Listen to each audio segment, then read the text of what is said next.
Hello student, today we will start midpoint theorem. Most important theorem this is. Statement of this theorem is the line segment joining the midpoints of any two sides of triangle is parallel to the third side and is equal to half of it. See this figure. Here is a triangle ABC. E and F are the midpoints of any two sides. हमने sides लिया AB and AC. Midpoints are E and F. Then E is the midpoint. Then AE is equal to BE and AF is equal to FC. किसी भी theorem को proof करने के लिए first हमें उसका स्टेटमेंट, देन फिगर और given, आपको जो जो गिवन है वो नोट कर लिया. नेक्स्ट हम प्रूफ, इसमें हमें प्रूफ क्या करना है उसको भी नोट कर लेंगे. To prove, see statement, third side, the line segment joining the midpoints of any two sides of triangle is parallel to the third side. Means ये जो line join करे EF, this will be parallel to the third side. इसको prove करना है. तो proof में हमने लिख लिया EF parallel to BC. और क्या proof करना है? And is equal to half of it. Means ये लाइन जो है थर्ड लाइन के हाफ के इक्वल होगा. E F is equal to half of B C. Now इस थ्योरम को सॉल्व करने के लिए हमें कुछ कंस्ट्रक्शन करना होगा, जिसके लिए हमने क्या किया. Through C draw a line parallel to B A to meet E F produced at D. E F को हमने इस लाइन को एक्सटेंड कर दिया जो इस लाइन सेगमेंट को डी पे कट कर रही है. ठीक है, ये हमारा कंस्ट्रक्शन हो गया. तो टू कंस्ट्रक्शन वाला पार्ट हम टू प्रूफ के बाद लिखते हैं. कंस्ट्रक्शन इसको नोट कर लेते हैं. We write construction part through C draw a line parallel to B A to meet E F produced at D. Let us prove. Now see this two triangle in figure, triangle AEF and CDF.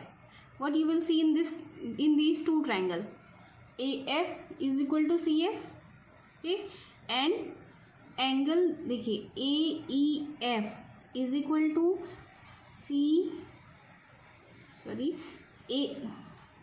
this angle AFE is equal to CFD. Why? Because these two lines are intersecting line. Intersecting lines में ये दो angle आपके हो गए vertically opposite angles. ठीक है, ये दोनों एंगल इक्वल होंगे. पहले हम इसे नोट कर लेते हैं. सो हम जो कुछ भी लिखेंगे उसको विथ रीजन हमें लिखना होगा. जैसे in triangle A E F and triangle C D F. First हमारा क्या हो गया, A F is equal to C F. Reason हम इस साइड लिख सकते हैं in curly bracket. F is the mid point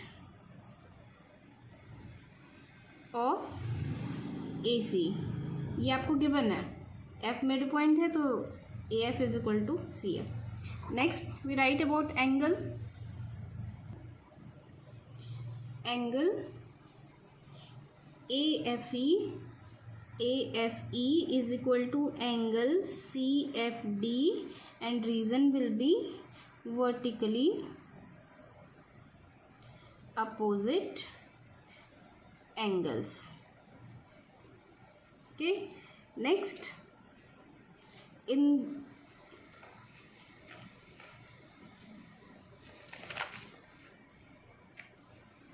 EAF is equal to angle DCF. How?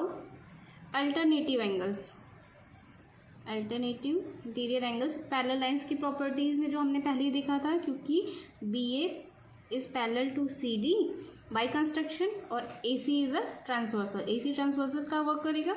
इस केस में this angle will be equal to this angle, alternate interior angle से. अब इन दोनों ट्राइंगल्स को अगर आप देखो तो this side angle, then side और एंगल, इस करस्पॉन्डिंग एंगल के भी देखिए एंगल साइड एंगल, ये क्या हो गए, इक्वल हो गए. तो हम लिख सकते हैं कि ये दोनों ट्राइंगल कॉन्ग्रुएंट हैं. Triangle AEF is congruent to triangle CDF, by which rule of congruency? ASA rule of congruency. Okay, next, जब भी टू ट्राइंगल्स कॉन्ग्रुएंट हो गए तो उसके करस्पॉन्डिंग ऑल एंगल्स और all sides will be equal. By this property we can write ये EF will be equal to FD and AE will be equal to CD by CPCT. इसको भी note कर लेते हैं. EF is equal to FD and AE is equal to CD. इसको equation 1, इन दोनों को इक्वेशन 1 कंसीडर कर लेते हैं और रीज़न इसका होगा बाय CPCT. ओके, नेक्स्ट, अब देखिए E तो है मिड पॉइंट ऑफ AB, तो A is equal to B लिख सकते हैं. A is the mid point which is given.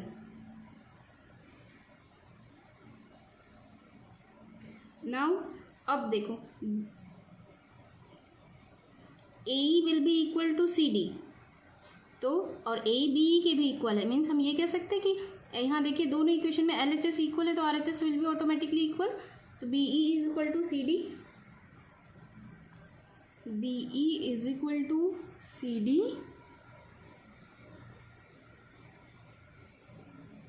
Reason will be from equation 1.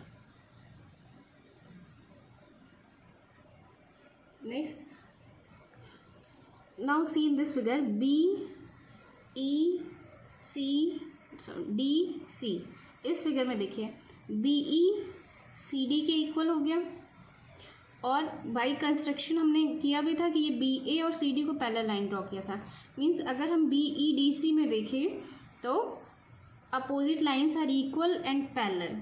ये किसकी प्रॉपर्टी होती है क्वाड्रिलेटरल्स में? पैरेललोग्राम की. तो EF parallel to BC and BECD is a parallelogram.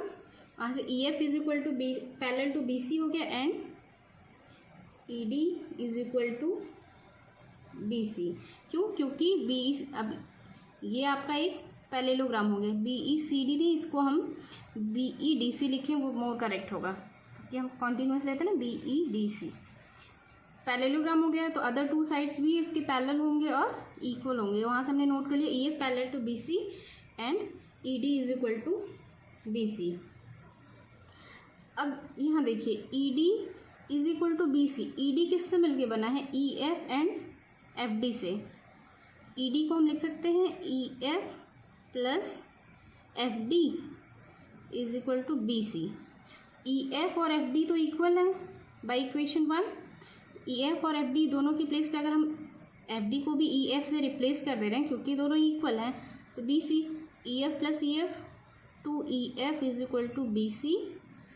Means this implies that EF is equal to half of BC. EF is equal to half of BC. अभी हमने अब प्रूफ किया था EF पैरेलल टू BC. अब क्या हो गया? EF is equal to half of BC. According to हमारी स्टेटमेंट यही तो हमें प्रूफ करना था. EF parallel to BC and EF is equal to half of BC. तो hence EF parallel to BC and EF is equal to half of BC. This is the proof of midpoint theorem.